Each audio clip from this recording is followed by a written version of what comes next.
حدیث کے ڈھیر سارے فن ہیں. ہم سمجھتے ہیں کہ حدیث ایک فن ہے بس, صحیح بولو ضعیف بولو حسن بولو بات ختم. یہ سب کیا ہے؟ یہ کچھ بھی نہیں ہے.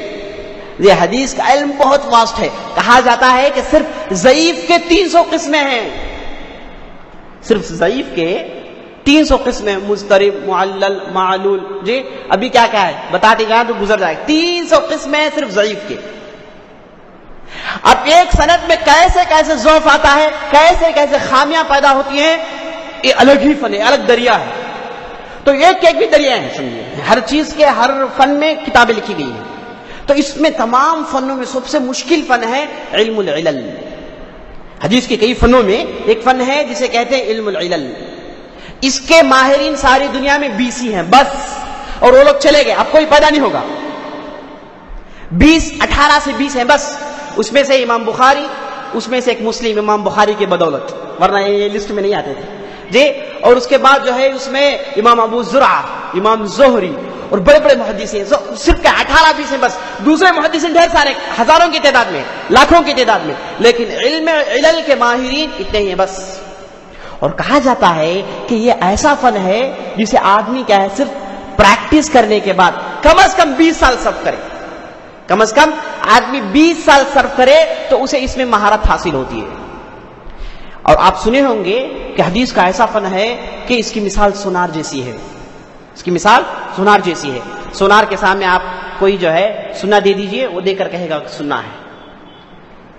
اگر کوئی دوسری چیز دے دیجئے, دیکھ کر کہے گا کہ سننا نہیں ہے.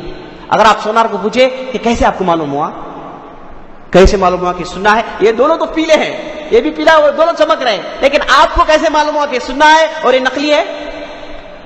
تو آپ کو سونار کہے گا کہ آپ آئیے میرے جیسے کام کیجئے, جی مجھ جیسے محنت کیجئے, تو آپ کو معلوم ہوگا کہ کون سی چیز سننا ہے, کون سی چیز نقلی ہے. اور بعض لوگ لا کر جو کہتے ہیں کہ حدیث کا فن بھی ایسا ہے. پورا فن ایسا نہیں ہے, صرف علم علل کا فن ایسا ہے جو بالکل سونار کی مثال اس پر فکس ہوتی ہے. ایک حدیث آئے گی, علم علل کا ماہر کہے گا کہ حدیث ضعیف ہے. لوگ آ کر پوچھیں گے کہ کیوں بھائی ضعیف ہے؟ بولے گا کہ میں جو ہے 30 سال صرف کیا ہوں, میرے طریقے سے تم بھی 30 سال صرف کرو تو معلوم ہوگا کہ اس حدیث کے اندر کیا علت ہے. امام دارقطنی اس فن کے بہت بڑے ماہر تھے. ان کی کتاب ہے جس کا نام سنن دارقطنی. اس میں شروع کی جو ہے تقریباً 20-25 جلد ہے, اس میں ایک جلد ہے صرف ایک حدیث ہے بس. ایک جلد جو ہے پوری ایک حدیث ہے.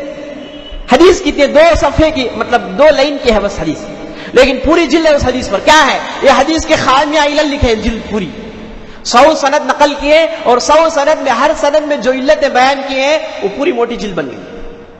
تو علم علل ایسا فن ہے آدمی اسے پریکٹس کرنے پر جان سکتا ہے. بالکل سونار کی مثال اس پر فکس ہوتی ہے. تو یہ آدمی کہے گا کہ حدیث ضعیف ہے, ضعیف, بس یہ کہہ دے تو بات ختم.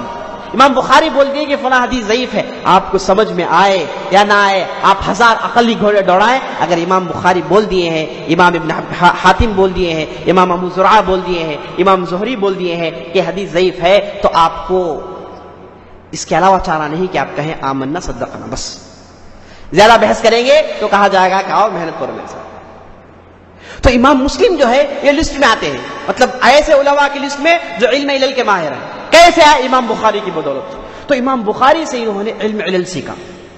اور علم علل میرے دوستوں جیسے بتایا میں بہت مشکل فن ہے, اور اس کے ماہرین آج دنیا میں موجود نہیں ہیں. اور کہا جاتا ہے کہ درجے کو آج لوگ پہنچ نہیں سکتے. 400 ہجری کے بعد یہ درجے کو کوئی نہیں پہنچ سکتا. 400 ہجری کے پہلے جو لوگ تھے وہی پہنچ گئے اور الحمدللہ ختم ہو گئے.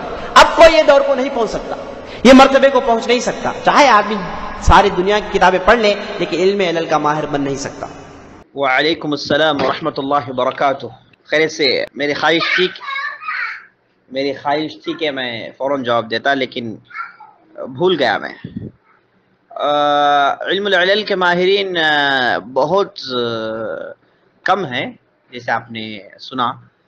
ان میں سر فہرست آپ اس میں ہیں یحییٰ بن معین, احمد بن حنبل, اور سفیان الثوری, سفیان بن عیینہ, عبد الرحمن بن مہدی, شعبہ بن الحجاج, اور الدارقطنی, البخاری, مسلم, النسائی, الترمذی, اور عبداللہ بن مبارک، ابو زرعہ الرازی، ابو حاتم الرازی، یحییٰ بن سعید، علی المدینی، اسحاق بن راہوی، یہ چند نام ہیں، اور بھی یاد آئیں تو انشاءاللہ میں آپ کو بتاتا ہوں، لیکن یہی ہیں ائمۃ العلل، ائمۃ علم العلل، ان کی زندگیاں موجود ہیں، آپ دیکھ سکتے ہیں۔ انشاءاللہ کبھی فرصت ملے تو ان کی زندگیوں میں انشاءاللہ تفصیل سے روشنی ڈالنے کی کوشش کریں گے انشاءاللہ۔ دعا کیجیے کہ اللہ تعالیٰ آسان کرے۔ بارک اللہ فیک۔